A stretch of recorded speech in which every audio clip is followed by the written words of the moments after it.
அஸ்ஸலாமு அலைக்கும். Welcome to Sadha's kitchen. இன்றைக்கி நம்ம ஒரு சிக்கன் குழம்பு தான் பார்க்க போகிறோம். ரொம்ப சிம்பிளாக இருக்கும். செட்டிநாடு ஸ்டைலில் செஞ்சு காமிச்சிருக்கேன். ட்ரை பண்ணி பாருங்கள். ரொம்பவே சூப்பராக இருக்கும். இது இட்லி, தோசை, சப்பாத்தி, பரோட்டா, இடியாப்பம் எல்லாத்துக்குமே ரொம்ப சூப்பராக இருக்குங்க. செம்ம டேஸ்ட்டாக இருக்கும். செய்து ரொம்ப ஈஸி தான். ட்ரை பண்ணி பாருங்கள். நான் இன்றைக்கி ஒரு 3/4 கிலோ சிக்கனில் செஞ்சு காமிச்சிருக்கேன். ட்ரை பண்ணி பாருங்கள். ரொம்பவே சூப்பராக இருக்குங்க. இட்லி, தோசை, சப்பாத்திக்கெலாம் அது செம்மையாக இருக்கும். இப்போ வாங்கி பண்ணி பார்க்கலாம். அடுப்பில் ஒரு குக்கர் வச்சுருக்கேன். இதில் நம்ம என்ன சேர்த்துக்கலாம். நான் இன்றைக்கி எடுத்துருக்கிறது நல்லெண்ணெய் எடுத்திருக்கேன் சிக்கன்லேயே. அதனால் நல்லெண்ணெய் பண்ணிங்கன்னா ரொம்பவே டேஸ்ட்டாக இருக்கும். உடம்புக்கும் நல்லது தான். இதுக்கு தாளிக்கிறதுக்கு கல்பாசி, 2 ஏலக்காய், அதுக்கப்புறம் ஒரு பிரிஞ்சி இலை, ஒரு துண்டு பட்டை, 2-3 கிராம்பு, அப்புறம் 2 அன்னாச்சிப்பூ. சின்னதாக இருந்தால் 2 எடுத்துக்கோங்க, பெருசாக இருந்தால் 1 போதும். இதெல்லாம் தாளிக்கிறதுக்கு கல்பாசி மட்டும் கொஞ்சம் ஜாஸ்தி எடுத்துக்கோங்க. செட்டிநாடு சைடில் செய்கிறோம் இல்லையா, அதனால் கல்பாசி கொஞ்சம் ஜாஸ்தி தான் இருக்கும் அந்த சைட்லாம். இது லைட்டாக பொரிஞ்சு வரட்டும். இது பொரிஞ்சதுக்கப்புறம் பெரிய வெங்காயம் சேர்க்கணும். பெரிய வெங்காயம் பார்த்திங்கன்னா நான் அன்றைக்கி 2 நல்ல பெரிய வெங்காயம், அதனால் 2 எடுத்திருக்கேன்.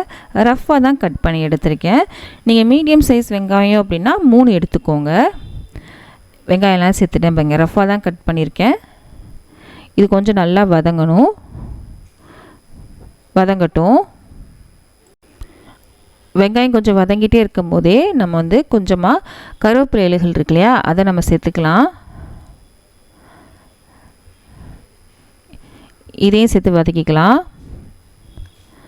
வெங்காயம் கொஞ்சம் வதங்கியிருக்கு. இப்போது நம்ம இஞ்சி பூண்டு பேஸ்ட் சேர்க்க போகிறோம். இஞ்சி பூண்டு பேஸ்ட் 1.5 டேபிள் ஸ்பூன் அளவுக்கு எடுத்திருக்கேன்.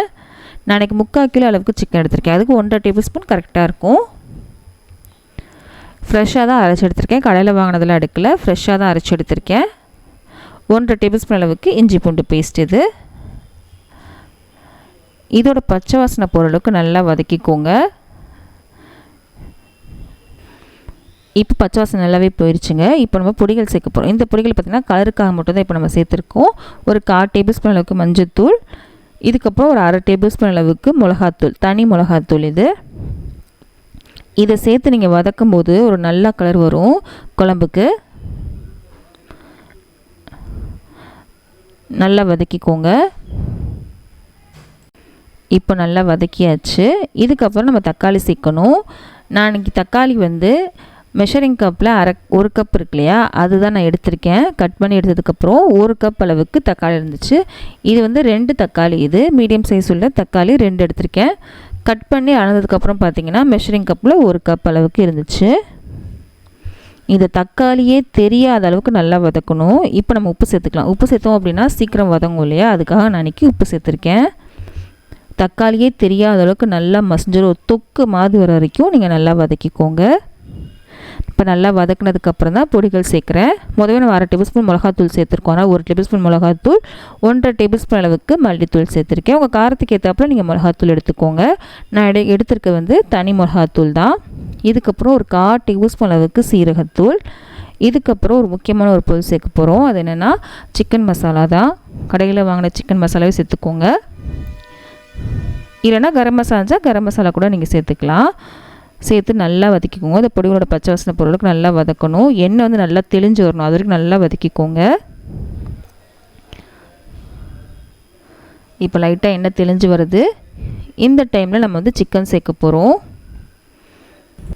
3/4 கிலோ அளவுக்கு சிக்கன் எடுத்து வச்சுருக்கேன். நல்லா கழுவி எடுத்து வச்சுருக்கேன். கொஞ்சம் பெரிய பீஸாக தான் வச்சுருக்கேன். ரொம்ப சின்ன சின்ன பீஸெல்லாம் பண்ணலை. நம்ம குக்கரில் தானே பண்ணுறோம், அதனால் கொஞ்சம் பெரிய பீஸாக தான் நான் எடுத்திருக்கேன். விசில் தான் போட போகிறோம். அதனால் ரொம்ப சின்ன பீஸ் எடுத்திங்கன்னா விசில் போடும்போது கொஞ்சம் அப்படியே கரைஞ்சி போயிடும். அதனால் உங்களுக்கு பீஸெல்லாம் கிடைக்காது. அதனால் கொஞ்சம் பெரிய பீஸாக தான் நான் எடுத்திருக்கேன். இப்போ பார்த்திங்களா, நல்ல பெரிய பீஸாக தான் நான் எடுத்திருக்கேன். இப்போ அதை நல்லா கலந்து விடலாம். இந்த மசாலா நல்லா கலந்து விட்டு ஒரு எண்ணெய் நல்லா தெளிஞ்சு வரணும், அது வரைக்கும் நல்லா வதக்கிக்கோங்க. இப்போது நல்லா கலந்து விட்டோம். இப்போ அடுப்பில் இருக்கட்டும். இப்போ நம்ம ஒரு தேங்காய் பேஸ்ட் அரைக்கணும். அதை போய் பார்க்கலாம் வாங்க. மிக்ஸி ஜார் எடுத்திருக்கேன். இதில் 1 கப் அளவுக்கு தேங்காவை பல்லாக கட் பண்ணதுக்கப்புறம் 3/4 கப் இருந்துச்சு. நீங்கள் துருவின தேங்காய் இருந்துச்சுன்னா 1 கப் அளவுக்கு எடுத்துக்கோங்க. நான் பல்லாக கட் பண்ணும்போது 3/4 கப் இருந்துச்சு. நீங்கள் துருவி எடுத்திங்கன்னா 1 கப் வருங்க. இப்போ தேங்காய்க்கப்புறம் ஒரு 1/2 கப் அளவுக்கு சின்ன வெங்காயத்தை எடுத்து வச்சுருக்கேன். இது சேர்க்கறனால நல்ல டேஸ்ட்டும் கிடைக்கும், குழம்பு வந்து நல்லா திக்காகவும் இருக்கும். இது கூட ஒரு 1/2 டேபிள் ஸ்பூன் அளவுக்கு கசகசாவையும் ஒரு 10 முந்திரி பருப்பையும் ஊற வச்சுட்டேன் ஒரு 1/2 மணி நேரத்துக்கு முன்னாடியே. இது நல்லாவே ஊறிடுச்சு. இதையும் நம்ம சேர்த்துக்கலாம், தண்ணியோடய சேர்த்துக்கலாம். எல்லாத்தையும் சேர்த்தாச்சு. இந்த தண்ணியே சேர்த்து நம்ம நல்லா அரைச்சோம், நல்லா பேஸ்ட்டாக அரைச்சிக்கோங்க. கொஞ்சம் திக்காகவே அரைச்சிக்கோங்க, ரொம்ப தண்ணியாக அரைக்க வேண்டாம். வேணும்னா இன்னும் கொஞ்சம் தண்ணி கூட சேர்த்து அரைச்சிக்கலாம். எனக்கு தண்ணி தேவைப்படல, நல்லா திக்காக பேஸ்ட் மாதிரி அரைச்சிட்டு வந்துட்டேன். சிக்கனும் பார்த்திங்கன்னா நல்லா வதங்கிருச்சு, நல்லா வாசம் வருது, பச்சை வாசனை போய் ஒரு நல்ல மணம் வருது. நம்ம எண்ணெய் வந்து ரொம்பலாம் ஜாஸ்தி சேர்க்கலை, சிக்கன் சேர்த்துறதுனால சிக்கன் கண்டிப்பாக எண்ணெய் விடும். அதனால் வந்து நான் வந்து எதுவுமே ரொம்ப ஜாஸ்தி எண்ணெய் சேர்க்கலை. தேங்காயும் சேர்க்குறோம், அப்போ அதுலேருந்து கொஞ்சம் எண்ணெய் வரும். ஸோ அதனால் ரொம்பலாம் எண்ணெய் சேர்க்க வேணாம். ஃபஸ்ட்டு நம்ம சேர்த்தோல அதே எண்ணெய் தான் சேர்த்துருக்கேன், அதுக்கு மேலே நான் எண்ணெய் சேர்க்கவே இல்லைங்க. இப்போ நம்ம அரைச்ச தேங்காய் பேஸ்ட்டையும் சேர்த்தாச்சு. இதையும் சேர்த்து ஒரு 2 நிமிஷம் வரைக்கும் நல்லா கலந்து விடலாம். கலந்து விட்டுட்டு சிக்கனே கொஞ்சம் தண்ணி விடும் தான், அதனால் ஃபஸ்ட்டு எதுவும் தண்ணி எதுவும் சேர்க்க வேண்டாம். இப்போது நல்லா கலந்து விட்டுக்கோங்க. இப்போ நல்லா கலந்து விட்டாச்சு.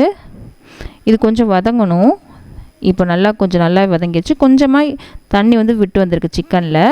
இப்போ நான் தண்ணி சேர்க்குறேன். இது மூழ்கிற அளவுக்கு தண்ணி சேர்க்குறேன். தண்ணி வந்து பச்சை தண்ணி சேர்க்கக்கூடாது, சுடு தண்ணி சேர்க்கணுங்க, அது ரொம்ப முக்கியம். பச்சை தண்ணி சேர்த்துறாதீங்க. இது மூழ்கிற அளவுக்கு சேர்த்தா மட்டும் போதும். சேர்த்தாச்சு. இப்போ மூடி வச்சிடலாம். மீடியம் ஃப்ளேமில் விசில் உங்களுக்கு டக்கு டக்கு வரும் அப்படின்னா 2 விசில் விட்டுக்கோங்க. கொஞ்சம் நேரம் கழிச்சு தான் வரும்னா ஒரே ஒரு விசில்ட்டால் போதும். இப்போ இந்த குக்கரில் பார்த்திங்கன்னா எனக்கு ஒரே ஒரு விசில் தான் வந்தால் போதும். விசில் வந்து அடுப்பெல்லாம் ஆஃப் பண்ணிட்டதுக்கப்புறம் ப்ரெஷர்லாம் இறங்கினதுக்கப்புறம் தான் நான் ஓப்பன் பண்ணி காமிக்கிறேன் உங்களுக்கு. இப்போது ஒரு விசில் தான் நான் விட்டேன். குழம்பு பாருங்கள் எவ்வளோ சூப்பராக ரெடியாக வந்திருக்கு. எண்ணெய் பாருங்கள் மேலே அப்படியே தெளிஞ்சு வந்திருக்கு. இப்படி தான் இருக்கணும் குழம்புலாம் பார்க்கும்போது, அப்போ தான் சாப்பிட்ணுன்னு தோணும் நமக்கு. செம்ம சூப்பராக இருக்குங்க. வீடே கமகமக்கும் விசில் வரும்போது. அப்படி ஒரு சூப்பரான ஒரு குழம்புங்க. ட்ரை பண்ணி பாருங்கள், செம்ம சூப்பராக இருக்கும்.